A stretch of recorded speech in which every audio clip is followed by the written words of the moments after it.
The Guardian, live at the Edinburgh Festival 2009. Hello, I'm Miles Jupp. Thanks very much indeed for downloading The Guardian live at the Edinburgh Festival podcast. I've just stepped off stage. We have had a fantastic recording today. We were joined by four puffs and a piano. Phill Nicholl sang for us and did some jokes. John Gordillo, a very charming guest. An extraordinary interview with Jack Whitehall, and more comedy from Hardeep Singh Kohli and the Idiots of Ants. Hello and welcome to The Guardian live at the Edinburgh Festival 2009. We're going to start today with a performance from a previous winner of the If. Comedy Award, performing an extract from his show, A Deadpan Poet Sings Quiet Songs Quietly, Phill Nicholl! Only last night I played the National Association for Bikers with Deafness and they'd never heard of me, so it was really... I'd like to dedicate today's spot to my father, may he rest in peace. He's not dead, he's very tired. My father's just been diagnosed with Parkinson's. He's very shaken by it, and the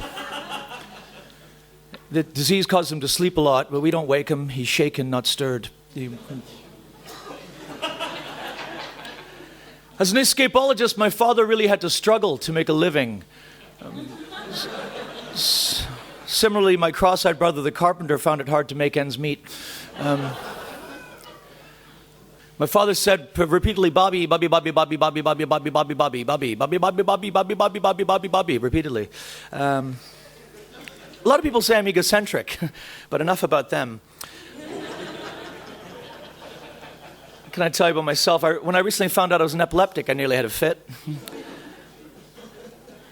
And I've just recently invested all my money into a brand new state-of-the-art Irish technologies company. Oh, did you know? I think too often today we've got to be very careful what we say. I know you're all Guardian readers and you know better than I. Large groups out there can be offended by what you say. Muslims, women, you know, so I've written this song to redress the balance.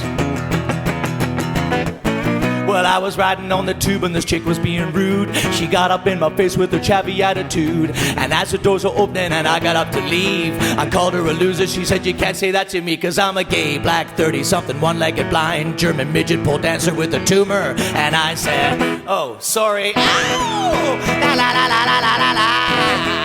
La la la la la la la la la. I'm standing in the shop and this jerk go jump the queue. I tapped him on the shoulder and said, what you think you're doing? He laughed and he sneered and for everyone to see. I called him a twat. He said, you can't say that to me, cause I'm a deaf, bi, Asian, teenager, albino, Hindu dance instructor with a lisp.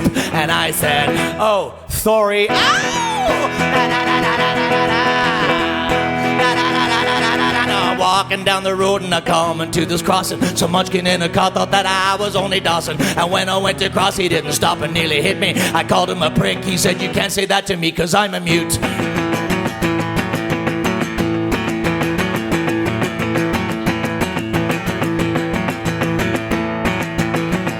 And I said, pardon? Oh, that's the problem with the world today. You gotta be so careful about everything you say. I should keep my mouth shut, it's the safest bet. If I've offended you already, well, you ain't seen nothing yet. I got home really late and my girlfriend, she was griping. And I was so annoyed I couldn't take any more sniping. She flew into a rage and threw a slipper at me. She called me an asshole, I said, you can't say that to me, cause I'm a short, cross-eyed, braces wearing, pimply, ginger, virgin, spineless, mental chap with the limp, yeah. Cause I'm a web-fingered, bald, Italian, Chinese, Muslim with alopecia and really bad breath. I'm a lonely single father with a pain in his hip, ex-army cross-dresser in a turban. I'm a single Scottish poet who's too old for BBC Three. I'm stupid, I'm fat, and I'm ugly. And she said, Phill Nicholl! Thank you very much.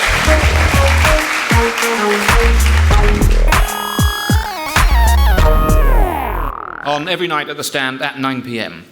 My next guest is a cuddly Glaswegian Sikh who likes to cook. Please welcome Hardeep Singh Kohli! Hardeep, hello, how are you? Yeah, whatever. Having a good Edinburgh? Yeah, it's fine. Yeah, what have you been up to? Just my show, 7 o'clock, Gilded Balloon. Oh yeah, Really what's it called? Chef, just come along, I cook stuff, it's an hour, it's great. Alright, next question. Does your Does your show feature you cooking on stage? Yes, I just said that a moment ago. Miles, you really need to pay attention, son. Right.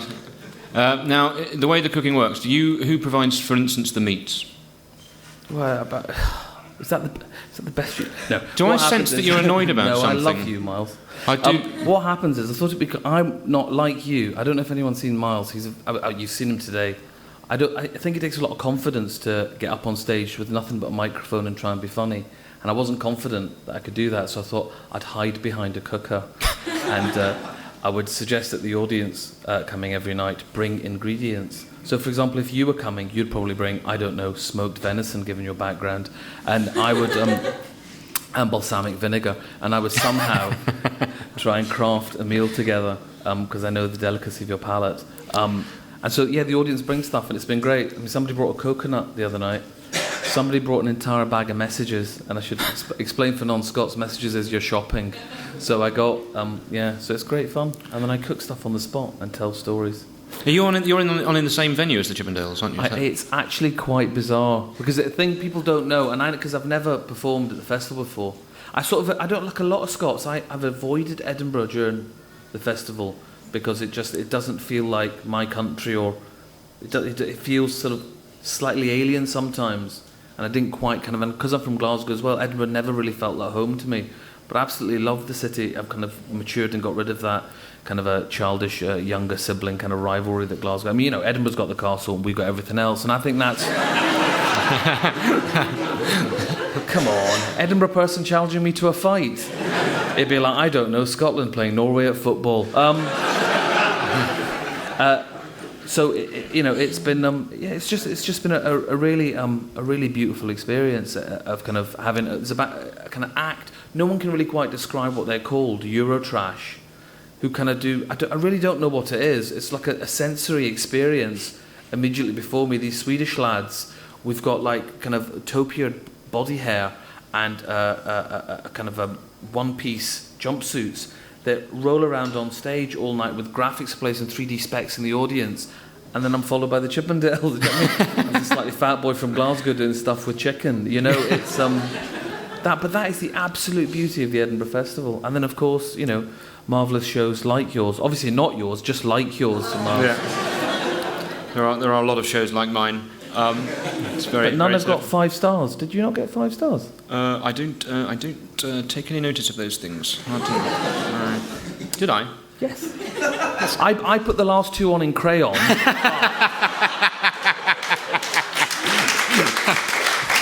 You did get 5 stars, didn't you? You did get 5 stars. I'm genuinely not aware of it. You did get 5 stars. I might have got a total of 5. I'm not. Across 6 reviews, which is rather worrying. Simple maths. You're big into your cookery, obviously. You came second, I'm right in saying, in the very popular television programme Celebrity MasterChef. Yes, beaten by an English scrum half. So, yeah. Again. An English scrum... who was there? Matt Dawson. Let's give him some more publicity because, he needs it. No, it was, listen, frankly, to be in the programme at all was an amazing experience, and I learned so much about cooking, and...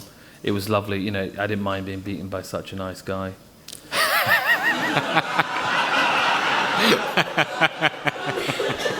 3-4 years on, I bump into people and they kind of say, oh, you were robbed.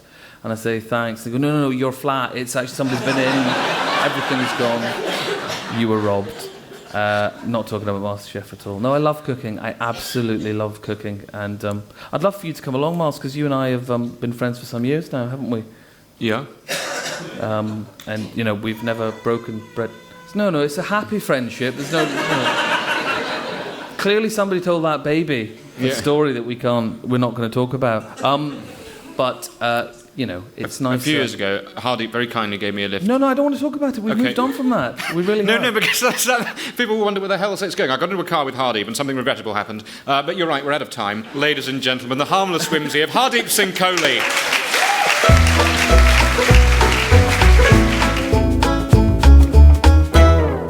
Ladies and gentlemen, we're going to have a chat now with a man who wowed all the critics last year with his show Divide and Conquer. He's back every night at the Pleasance. His show this year is called Fuckonomics. Please welcome John Gordillo. John, good morning. How are you? I'm all right. I did my first this is the first night that I ever went to bed at 6 o'clock and then woke up to do something. So it's my first proper Edinburgh morning. Oh, you were up until 6? Yes. Oh, right. You look remarkably well on it. Thank you very much. I feel fucked. What were you doing until 6 o'clock in the We morning? were playing poker, probably in the least macho environment possible. It was myself and 4 or 5 other comics: Lucy Porter, Dan Atkinson, Tom Wrigglesworth, Lloyd Langford. I mean, the very name alone is not really the name of a poker player. It's like a closet gay 20s movie star. You don't really want. And who else was on? And someone else was playing, but I can't remember who it was. Well, it sounds. No, Richard wasn't there. Go on. Why was it an unmacho environment? There was just no, we all tried. It was a Turkish bath. We all no, we were at Dan's flat, and we all tried to act tougher than we were, but we didn't, and they all lost to me in the end. Fuck them. Because Hardeep, you're a poker man. Yeah, I play with Lucy. And, oh, really? yeah. She seems to know all about it. She knew all the terms and everything. Yeah, it's a beautiful, beautiful game. What's a good starting hand for you? What do you feel confident playing with? I don't know. Well, I'll just play with whatever's in my hand, more or less, which is why Great. I lost. Do you want to come round? Yeah. In half an hour? It's an excellent motto for life. Now, John, last year your show it was very much about your relationship with your father. Yes. Did he get round to seeing your show? He did, and he was great about it because he never quite saw the end. There was a scene at the end where he kind of in the show he kind of broke down, and I sort of said things that I knew he would disagree with, but and I did the shows in Spain weirdly, but was never able to get to that final bit. So he's seen everything except the part that would truly offend him. But he's been fantastic about it. It was great. When you say you did the show, it was pretty hard on him at times. It was hard on him. Well, it was hard on him. You know, he gets taken over the coals a bit. Do you put words into his mouth that aren't his? Yes, absolutely. Yeah. Because you've got to give him better jokes. Yeah, definitely. Yeah. Just give him better lines. But the spirit of him, that was definitely the spirit of him, and still is. How did you come to be performing these shows in Spain? There's a couple of gigs out there in Barcelona, which might be the best comedy gig in the world, and Madrid, and they just, every now and then you get to perform for expat British audiences and that kind of thing, yeah. I mean, who doesn't love expats? Mark, have you done those gigs in Singapore ever? No, but I did work in Thailand. There's some shows in Hong Kong, and there's a little tour that you do, and I found that was in January I went to Thailand to do these shows, and I learnt something about my adaptability, because obviously Thailand is just la la land. It's just full of white men who go out there and live this just bizarre dream with women who wouldn't look twice at them in real life. But you become accustomed to it, and after about 4 days, you stop noticing, to the point where I think 4 days in, I saw a white English male walking around with a white woman about the same age as him, and I thought, that's disgusting. Does that woman not realise he only wants her for her mind? I mean, that's so. But you genuinely become accustomed to the thing, that is the odd, weird, perverse thing. And does your father feature in your show this year? Very, very briefly, only at the beginning. And he launches something, but no, not really. He launches something? Well, he launches an idea of the show, which is sort of one of the key ideas in my life at the moment. My dad's big thing is, because my dad's, he's all about biology, and he's all about, and he'll use as an argument stopper, which he's used with me many, many times. He'll just say, shut up, because you come from my balls, and you can't win against... I thought they were only meant to say that to you around the age of 14. No, I've had that from 7 till now. He just keeps saying that, and so it's one of the reasons I think why... you should actually alert the social services. That's wrong. Does he leave it to you just as an answer phone message? That's hello, John, it's your father again, just to remind you. My father doesn't even vaguely speak that way, and if he did, my God... I would probably be like this. It would be the difference. One of the reasons I'm like this, I think, is to not be like my dad, who was just this kind of crazy, intemperate nutcase. Right. Well, how charming. What the show is, it's weird, because what I think the show is not necessarily what everybody thinks it is. But, okay, what it is, it's about a guy, and it's about the frustrations that happen when you're locked into a captive relationship, which are most relationships, whether you're living on top of people or whatever it is. But instead of dealing with my own inadequacies in that situation, or looking at how I might, be able to be a better person or conquer the things that are driving me up the wall, I start theorising, and I start sort of building castles in the air, which everyone seems to think are quite logical castles. But I think it's about a guy who's going mad. But and so this guy theorises that, and I think it's true, that we live in a sexual economy, which we do. I mean, we do, but it's a mad way of looking at the world. But effectively, with people come terms and conditions, there's taxation, there's small print, there are contracts that you get engaged into, and I basically theorise a whole economy, which I call a fuckonomy. It's all based around sex, that just this simple act of sex has these enormous consequences.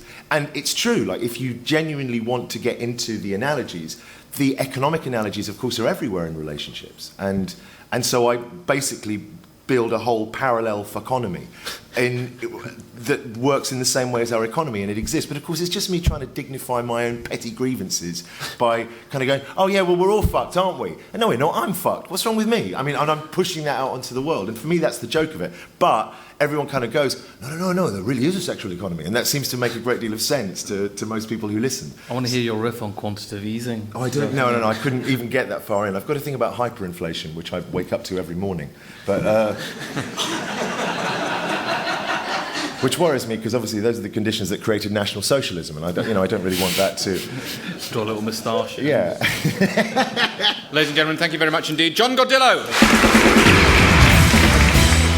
Next up, we've got everybody's favourite purveyors of poovery, stars of the Jonathan Ross Show and BBC One, performing an extract from their show, Smoke and Mirables. Please welcome Four Puffs and a Piano! Right, well, we're going to sing you a lovely romantic ballad, so if you're here with your beloved, you might want to snuggle up a bit, and if you're here on your own, have a look round, we'll give you a couple of minutes. It's one or two we wouldn't turn down on dark nights. I've already chosen. Hello, boys. We refer to this as our third date song.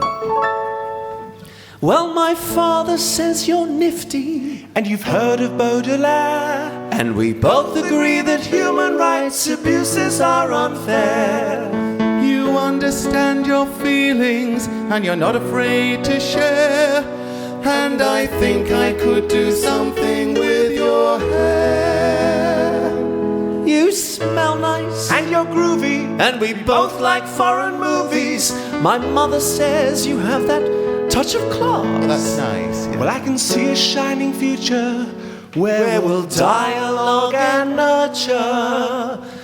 But there's one last thing I feel I need to ask.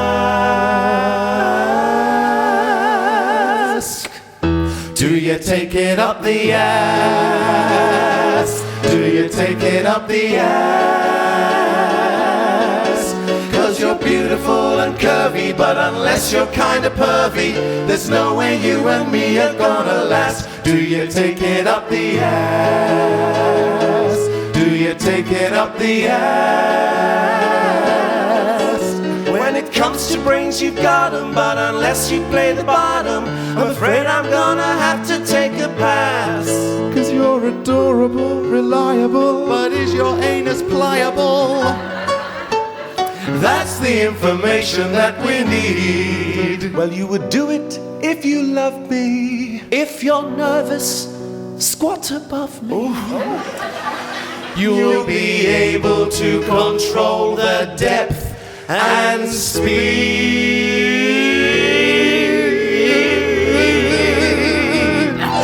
Do you take it up the ass? Do you take it up the ass?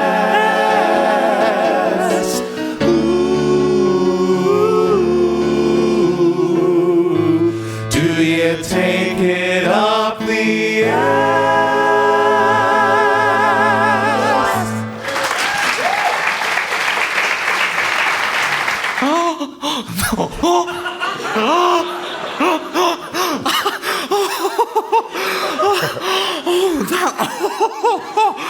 That is the rudest thing I've ever heard! They're on every night at the Pleasance Courtyard. Four Puffs and a Piano!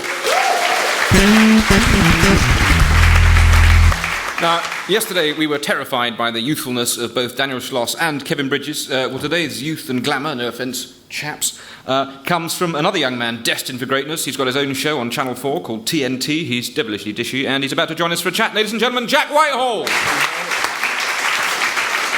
Jack, hello. Daniel Schloss, 18. Yeah. Fuck him. Because now I'm old. What age are you? 21. Yeah, that is. Because they said that was my unique selling point, but I'm going to lose that. What with the linear nature of time, I can't hold on to it. So I'm going to need another selling point. I'm going to black up. I know comedians of 26 or 27 who are absolutely paranoid about being past it, and they always quote you as being the reason they're paranoid. It's fucking insane.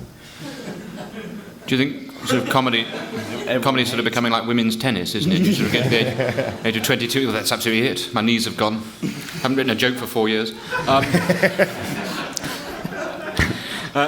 Now, Jack, your show, it's on every night at the Pleasance. It's called Nearly Rebellious. Yeah. Are you a person that verges on rebellious? Yeah, I try to be rebellious, but I'm not very good at it, and that's you don't have to see it now. That's it. Oh, that's right. The show. It's about me trying to be rebellious and failing. Who are you trying to rebel against? Well, that's kind of like the twist at the end. Is that it's not anything bigger than just trying to rebel against my dad. So similar themes to John's amazing show last year. That sounds like I ripped it off, which I didn't. Just watched it and thought it was really funny, and I thought I can apply that to my life. You can have my dad if you want. Oh, mine's pretty mental as well. Is he? What's up with him? Where he's just like he's quite weird. Like you can't. Well, you said with the balls thing. My dad just, you don't understand it. Like the other day, I was just in my bed minding my business in the morning, and he walked in, and he didn't even say good morning. He just stared at me for about a minute, and then he just went, "Mandelson's back," and walked out.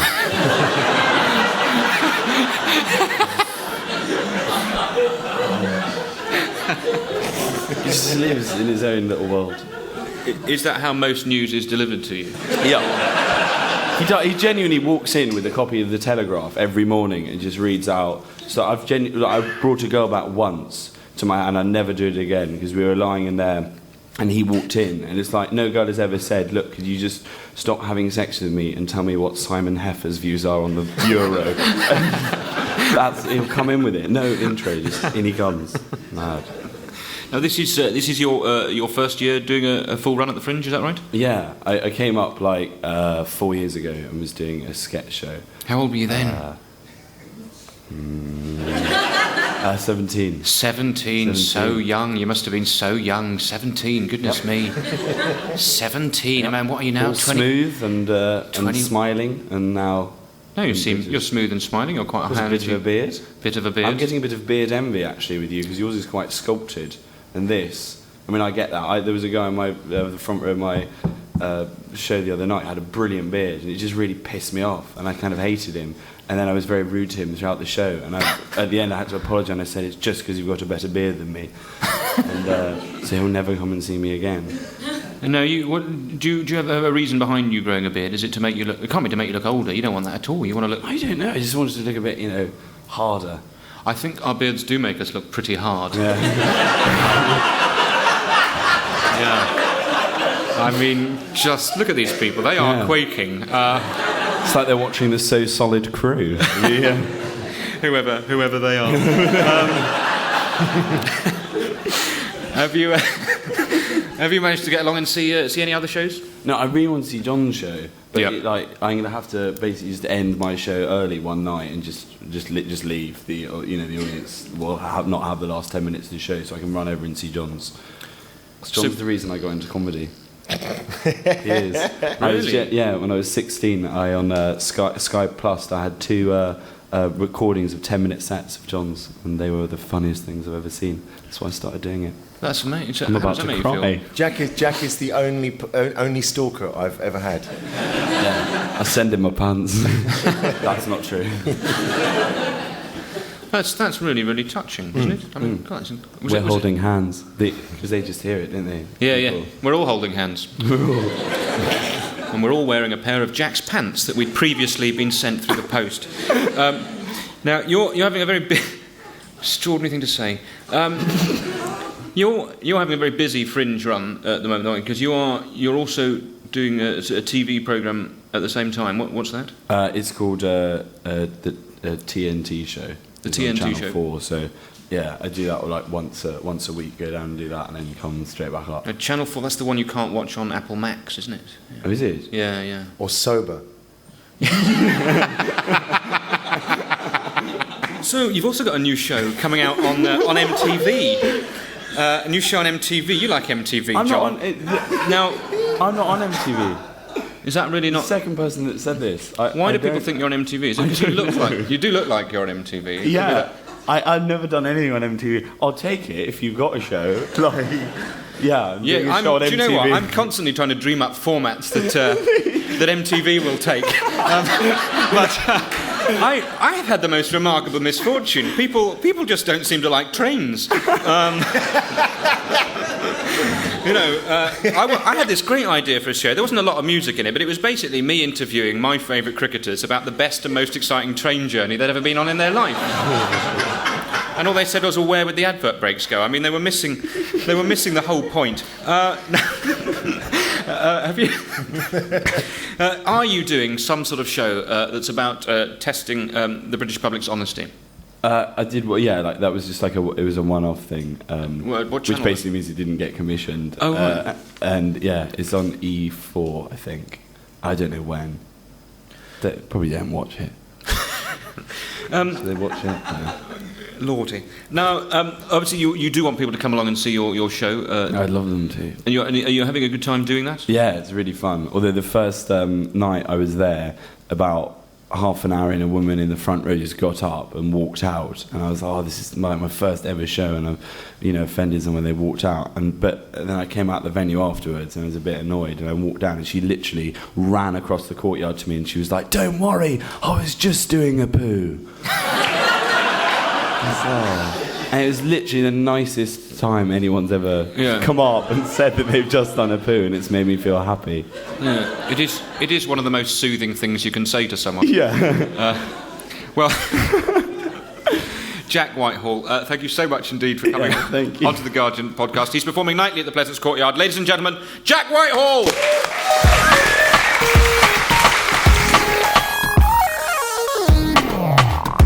Thanks to everyone who's joined me today. 4 puffs and a piano, Phill, Nicholl, John Gordillo, Hardeep Singh Kohli and Jack Whitehall. Our final guests today are going to perform a short sketch for us. They too are performing at the Pleasance Courtyard every night at 8:15. Please welcome the Idiot Savants! And in conclusion, gentlemen, love can build a bridge. No, it can't. Are you sure? Yes, you cannot construct a bridge out of love. 2 words, structural integrity. What you're going to need is metal. Hundreds of tons of metal. I just think you're seriously overestimating the power of love. Really, you see, we were told, in order to build a bridge, all you need is love. That was a lie. Yeah. Right. What about the other project? Okay, the shack. Yes, it's very simple, just a little old place. Where we can get together. I suppose you want to make this out of love, too? A love shack, yes. Yeah, it won't work. Right. Right, an elevator. Love? In an elevator? We live on the 15th floor. Love lifts us up where we belong. No. What you're going to need is rope. Ooh, do you know that he built a roller coaster of love? What? Was that successful? Well, no. We actually made the cars and the tracks out of steel. It was only the safety harnesses we made out of love. When it went upside down, everybody fell out. And whose fault was that? It must have been love, but It's over now. Does this mean we're going to have to scrap our plans for the deep-sea love submarine? I'm not sure. I'll ask them. Gentlemen, in your experience, how deep is your love able to go? Look, you're not listening. I want to know what love is. I want you to show me.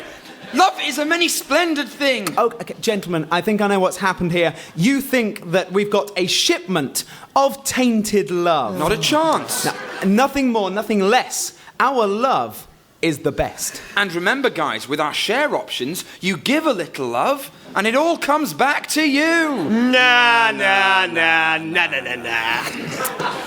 Guys, look, I can really feel this working. I feel it in my fingers. I feel it in my toes. We got this love from the former USSR. I came back from Russia. And you know, at the start, there were aspects of love that I didn't like. But gentlemen, when you use it, love changes everything. Are you ready? Are you ready for love? Look, we have been stung before, and this love will tear us apart. Again. You could use bricks. They're a real dead ringer for love. We will pay you. I don't care too much for money. Money can't buy me Into this ridiculous building proposition. Yeah. I mean, what's love got to do? Got to do with it? What's it? I couldn't think of the word, Raymond. We're leaving. Well, I'm not giving up. You see, I'm addicted to this crazy little thing called love. And building things out of love, actually. Yes, well done, Love Actually. You know, I would do anything for love. Say that again? I would do anything for love. That's a song by Meatloaf. Oh, yeah! Isn't that weird how that can happen in a conversation? The Guardian, live at the Edinburgh Festival 2009. Thanks very much indeed for listening. We're going to be back tomorrow with, amongst others, Andrew Maxwell and the two big winners from last year, Sarah Millican and David O'Doherty. I'm off to play the new Ashes game for the Xbox.